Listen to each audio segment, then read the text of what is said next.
All right, this one's labeled Get Away From Me. Matthew 7, verse 23.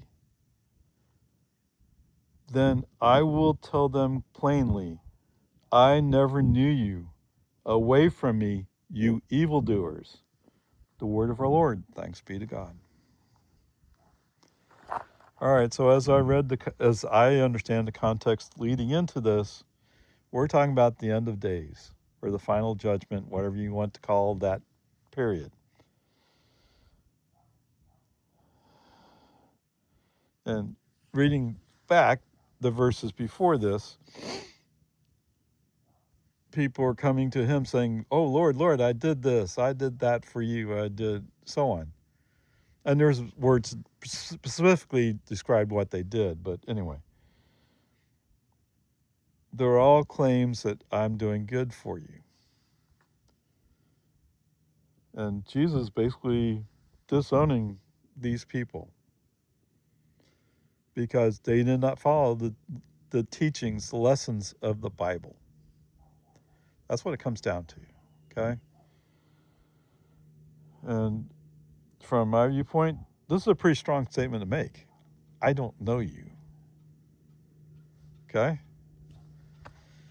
Now, to put a little more context in this, there's this one guy I've kind of started following on YouTube, and he talks about the Bible, the verses,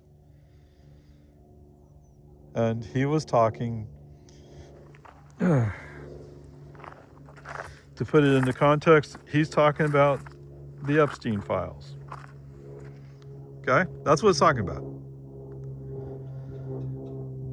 and it basically comes down to either you follow the Bible and you think that this is wrong, and that those, at least for the sake of the victims, the people who should be punished should be punished.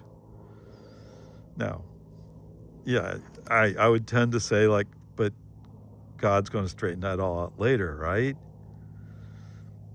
Anyway, what this guy was saying was you should be writing letters somehow trying to bring justice to these people. Okay? And I'm getting a little far out off the field, but as always, don't take my word for it. Do your own research. Okay? Take your own actions. Don't lead me astray with something you can't do or that you think is wrong. But anyway, where I'm going is, and you may not like what I'm about to say, but I find it interesting that in other nations around the world, now that parts of the Epstein files have been released publicly in the U.S., there are people who are facing criminal liabilities. Right? Ever hear a guy called Prince Andrew? He's not a prince anymore. At least that's the way I understand it. It's easier to say Prince Andrew because we know who that is, but he's not a prince. And what surprised me is I thought he and his brother, who's the king, came to an understanding where he had no inheritance, no rights. And interestingly enough, the legislature in England wants to strip him of his birthrights. And that is, he cannot become king. I thought he already agreed to that, but whatever. The point is, other places where the rule of law applies, there's actions being taken. And in the US, it continues to be a buried or semi-buried subject until you bring everything up into the light. And for those who need to, admit your failures. Don't get me wrong, I'm not perfect. I'm not claiming to be perfect. And don't have me saying that I'm judging you exactly. It's not my place to judge you. But as long as you're not willing to admit what your failures are,